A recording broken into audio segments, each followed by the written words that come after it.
Bismillahirrahmanirrahim. Assalamualaikum warahmatullahi wabarakatuh.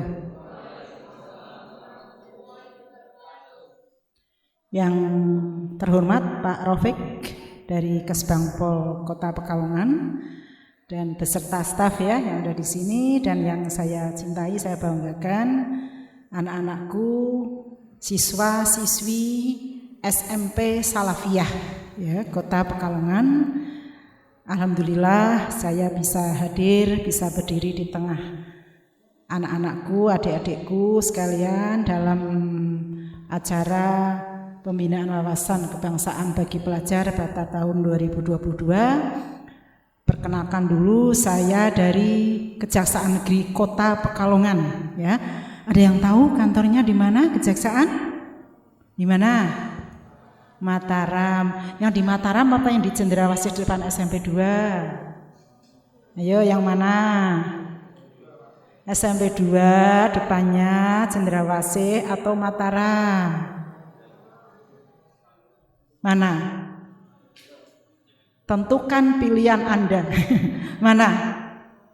Mataram, betul ya? Wah, pinter-pinter ini ya anak SMP Salafiyah ya.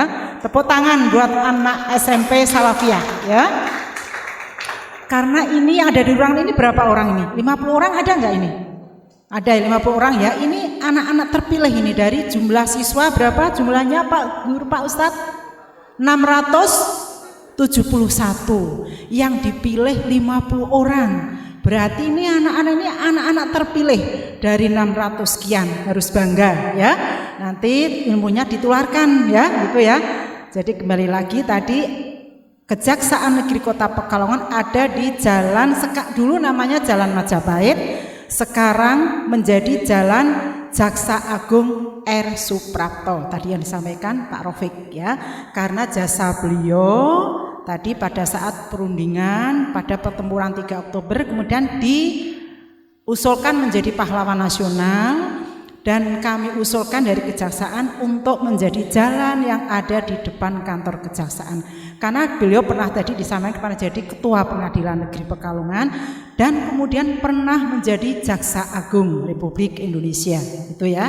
Makanya namanya menjadi Jalan Jaksa Agung R. Suprapto ya, kantornya yang di depan lapangan Mataram ya. Kalau pas jalan-jalan ya di Mataram atau apa biasanya upacara ya.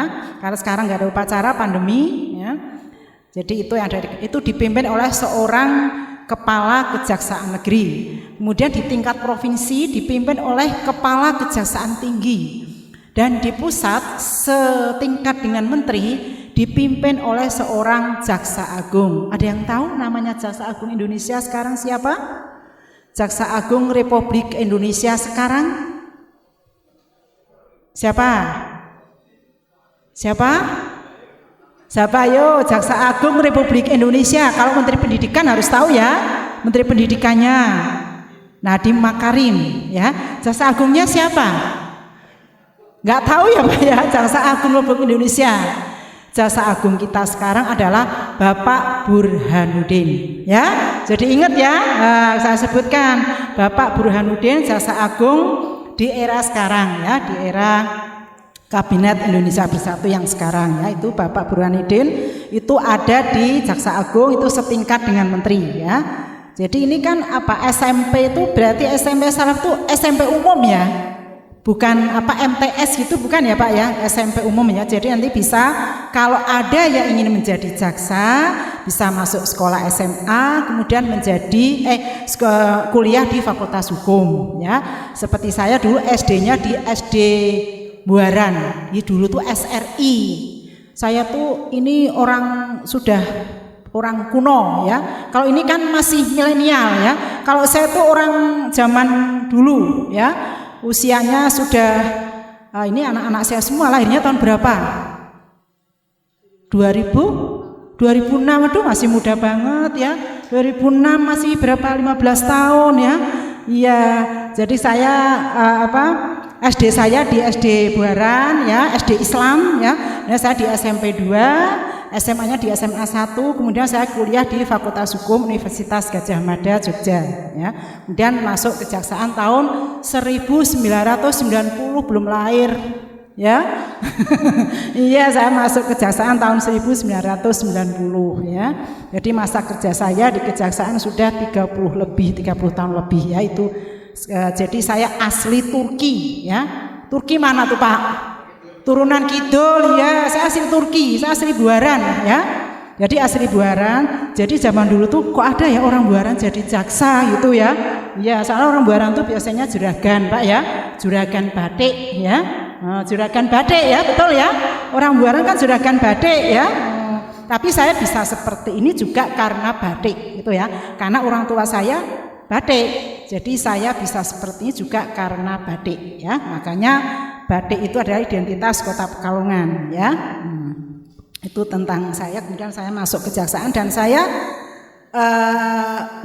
jaksa itu harus risikonya kan pindah-pindah ya. Tapi saya alhamdulillah di Pekalongan, kemudian Pemalang, Semarang, jadi hanya sekitar Jawa Tengah gitu ya. Itu sedikit tentang pengalaman kerja saya. Jadi inti saya di kejaksaan di bagian hijau. Hijau ini adalah bidang intelijen ya. Kalau biasanya kalau dengar kata hukum itu apa sih? Yang ada di benak anak-anakku ini apa? Hukum itu apa kira-kira? Apa? Ya? Sidang ya? Apalagi kalau dengar kata hukum? Kriminal, ya? Ngeri ya Pak ya? Waduh kok ngeri sekali. Sebenarnya apa sih hukum itu? Ada yang tahu nggak hukum itu apa sih? Tapi kok ada sidang, ada kriminal. Hukum itu apa? Ada yang tahu nggak hukum itu kira-kira apa? Ya? Peraturan, mengatur tata tertib, dan ada sambungannya. Apabila dilanggar ada sanksinya, ya itu hukum ya. Misalnya ada selain yang tidak memakai masker dilarang masuk ke itu hukum ya, artinya aturan ya. Berarti sanksinya apa? Oh saya nggak boleh masuk ke ruang ini kan tidak bermasker ya. Jadi kalau undang-undang, ada aturannya, ada sanksinya. Biasanya di pasal-pasal tertentu ada ketentuan pidana ya. Ada undang-undang narkotika, undang-undang tentang perlindungan konsumen, undang-undang lalu lintas dan angkutan jalan, banyak sekali ya. Itu hukum saya di bidang intelijen. Salah satu tugasnya yaitu memberikan ini tadi edukasi ya, pengetahuan tentang beberapa perundang-undangan. Dan untuk kali ini saya akan menyampaikan tentang pemahaman wawasan kebangsaan bagi generasi muda. Lanjut ya. Ya ini wawasan kebangsaan ya. Apa sih itu cara pandang ya? Jadi cara pandang diri dan lingkungan mengutamakan kesatuan dan persatuan yang tercetus pada tanggal 28 Oktober 1928. Ada satu nusa, satu bangsa dan bahasa persatuan. Lanjut. Ya, ini isi Sumpah Pemuda ya.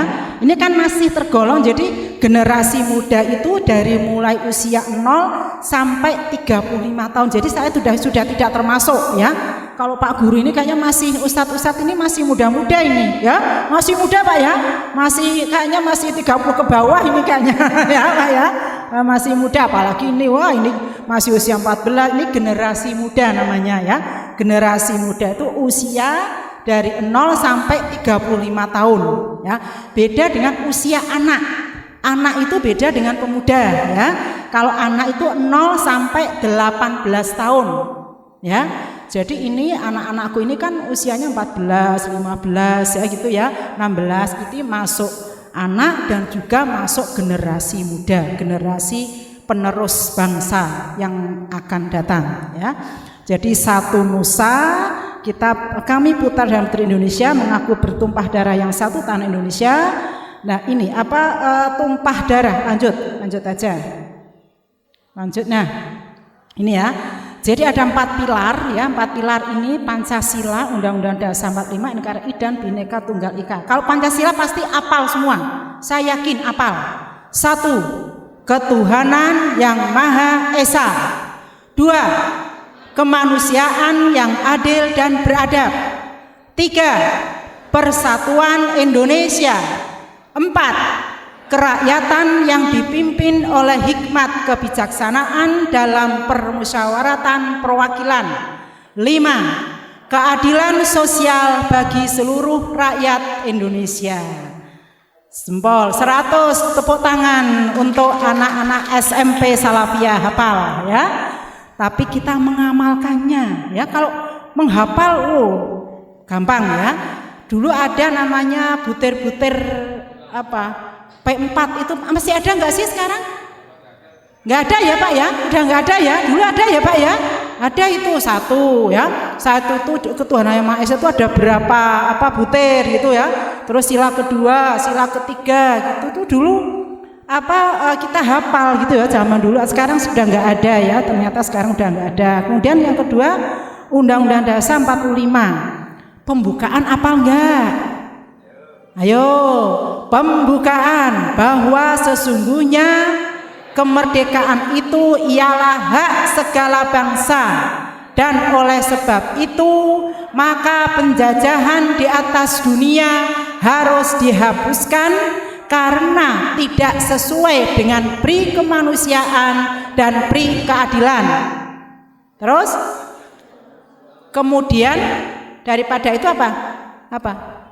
Selanjutnya apa?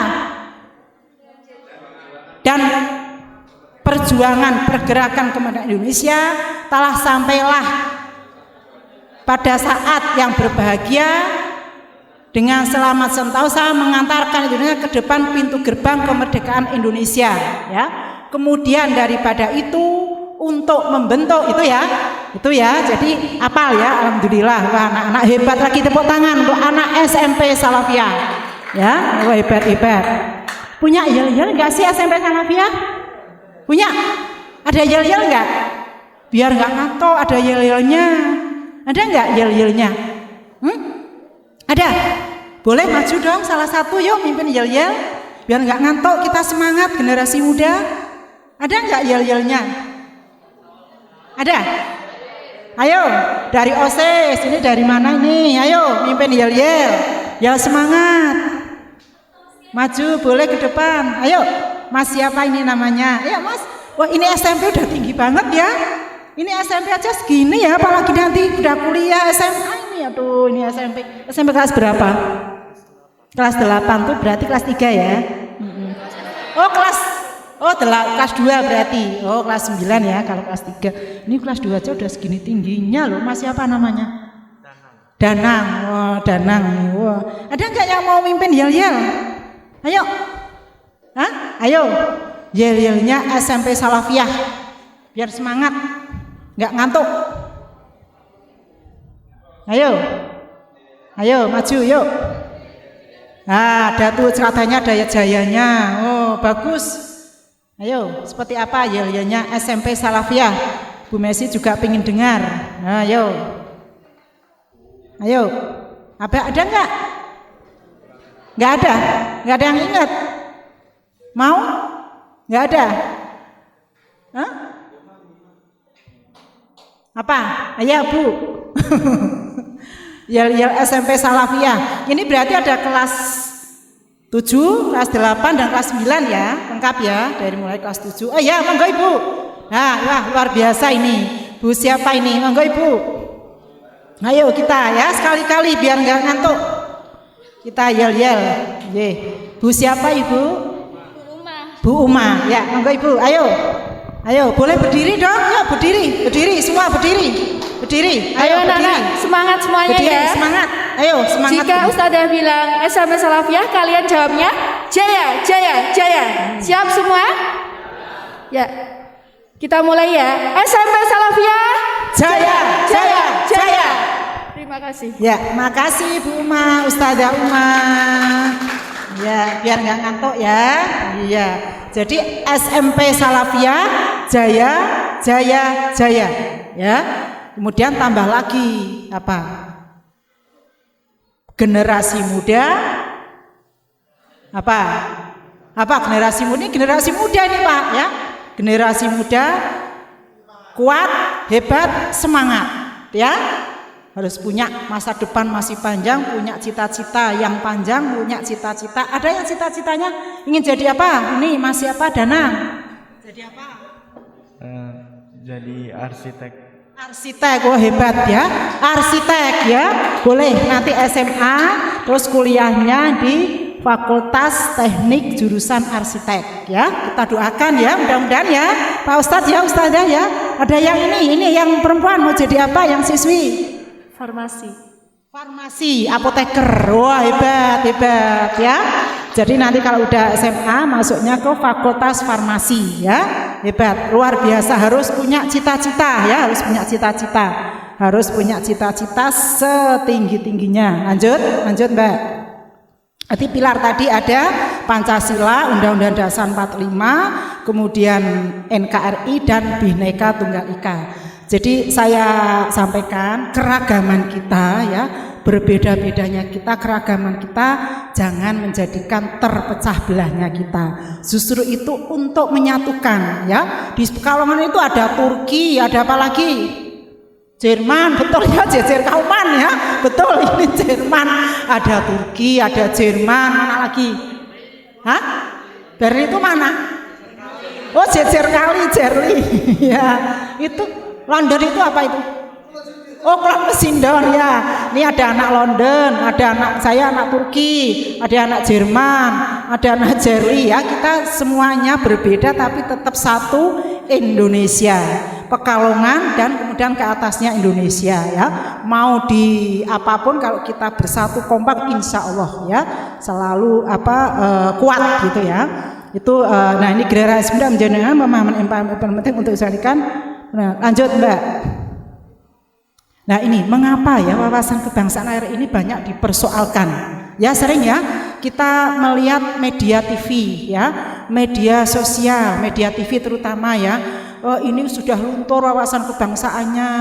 Kalau saya lebih bukan luntur tapi kita harus memperkuat diri ya. Ini pertama adanya sifat materialistik mengubah idealisme yang merupakan jiwa kebangsaan ya. Jadi lebih ke materialistik akhir-akhir ini ya. Kita melihat kegotong royongan kita sudah berkurang itu ya. Tapi saya yakinnya insya Allah Pekalongan khususnya SMP Salafiyah tidak ya. Amin ya itu ya. Jadi kita harus yakin pada diri kita. Kemudian yang kedua kekuatan ancaman disintegrasi bangsa menjadi bangsukan dan keagamaan. Nah ini. Jadi ketika kita sudah bicara tentang agama ya, kita alhamdulillah kalau di sini kan seyakin-yakinnya Islam 100% ya, Islam semua ya. Tapi ketika ya adik-adik nanti anak-anak keluar dari dunia sekolah yang Islam semua, di situ ada seperti saya kerja ya, di tempat kerja dunia kerja itu ada yang non muslim ya, ada yang non muslim, ada yang agamanya Katolik, ada yang Kristen, bahkan ada yang Hindu di kantor saya itu ada. Nah ketika sudah bicara agama kita ada ya, kalau ini udah pakarnya semua ya Pak ya, ada agamamu adalah agamamu dan agamaku. Jadi saya punya pendapat gini. Jadi ketika ada orang ya berpolemik ya tentang ucapan hari Natal gitu ya, ada yang boleh ada yang tidak. Jadi ketika saya berpendapat bahwa itu tidak boleh, ya sudah kita nggak usah berpolemik di umum gitu. Udah itu untuk diri saya, berarti saya udah ketika orang ngomong itu saya nggak mau, jadi saya nggak mau ngomong tentang itu. Saya karena punya pendapat sendiri. Ketika ada polemik tentang ini boleh itu tidak, saya udah kita stop soal itu karena itu adalah sudah menyangkut agamamu dan agamaku, sudah kita stop. Udah kalau dia punya pendapat sendiri monggo, kita punya keyakinan sendiri. Jadi itu kalau di tempat nanti ada di dunia kerja, ada di dunia kuliah ya. Anak-anak ini kan nanti akan kuliah dengan teman-teman, harus bisa punya integritas ya. Integritas itu harus dijaga ya, integritas, punya kejujuran ya. Itu penting. Jadi kalau kita sudah punya satu integritas, udah modal utama adalah integritas. Di segala ini integritas itu ya, integritas satu pegang ya. Nah ini kemudian di kesukuan ada yang tadi, ada orang mana tadi Jerman, ada orang London, ada orang Turki ya. Tapi kita satu orang Pekalongan gitu ya, nggak boleh membeda-bedakan. Kayaknya ada upaya untuk melakukan dan dengan hidup bangsa mereka yang asing dengan bangsa ini. Jadi ketika ada budaya asing ya, budaya asing, ada yang seneng drama K-pop, ada ini, itu boleh-boleh saja ya kita, tapi jangan kita ikut-ikutan ya. Kita punya jati diri, kita punya budaya sendiri gitu ya. Boleh kita melihat, sekedar melihat, mengagumi, melihat, menonton boleh, tapi kita jangan mentransfer ya, mentransfer budaya itu ke budaya kita ya. Budaya kita punya Pekalongan ini apalagi luar biasa ya. Tadi disampaikan oleh dari Kesbangpol Pak Rofik tadi ya, Pekalongan itu luar biasa untuk mendapatkan ya kemerdekaan tadi yang melalui pertempuran 3 Oktober 1945 itu ya. Jadi lanjut. Nah, ini wawasan ini sebagian ada bagian dari nation and character building ya. Kemudian dalam menghadapi krisis, menghadapi perbedaan dan pendapat orang lain, mengembangkan perilaku sebagai bangsa. Nah ini. Jadi kadang kita ketika bicara ya, kita bicara di diskusi atau apapun ya, kita harus bisa menerima pendapat orang lain ya. Kita punya pendapat boleh, tapi ketika untuk menentukan suatu putusan, nah ini kan diambil kata sepakat. Ada di sila keempat ya, musyawarah ya. Jadi boleh kita berpendapat, si A pendapatnya ini dengan alasan ini, si B pendapatnya ini boleh didengarkan. Jangan didominasi omongan kita sendiri gitu ya. Dengar omongan orang lain teman-teman ya. Ketika berdiskusi kita harus bisa menempatkan diri kita menjadi anggota dari kelompok itu. Nah, ketika mengambil putusan itulah yang akan dilaksanakan ya. Lanjutnya ini panjenengan merupakan negara yang luas seperti beragam suku bermengandung potensi konflik yang dapat merugikan dan mengganggu kesatuan. Lanjut. Konsep kebangsaan, interaksi sama suatu bangsa, benturan budaya. Lanjut, sudah tadi. Nah, ini kesimpulannya ya. Jadi intinya ketika wawasan kebangsaan kita semakin kuat, maka ini kaitan dengan hukum ya, yang di bidang saya, bidang hukum tadi, maka kesadaran hukumnya juga akan meningkat ya. Ketika wawasan kebangsaan seseorang semakin kuat, dia menyadari dirinya sebagai anggota suatu bangsa, bisa menempatkan diri, maka dia bisa meningkatkan kesadaran hukum ya. Tidak akan melakukan pelanggaran ya. Jadi sekarang ini siapa sih yang nggak punya HP Android? Pasti punya semua ya? Punya nggak Mas? Punya ya, pasti punya semua. Nah, di satu kotak kecil ini kita bisa mendunia ya, dan bisa terjadi tindak pidana ya. Makanya tadi diperkuat wawasan kebangsaan. Ketika kita membaca apapun ya di media sosial, tolong dicermati ya, dicermati. Jangan asal memencet tombol share, karena itu bisa menjadi tindak pidana. Apa tindak pidananya?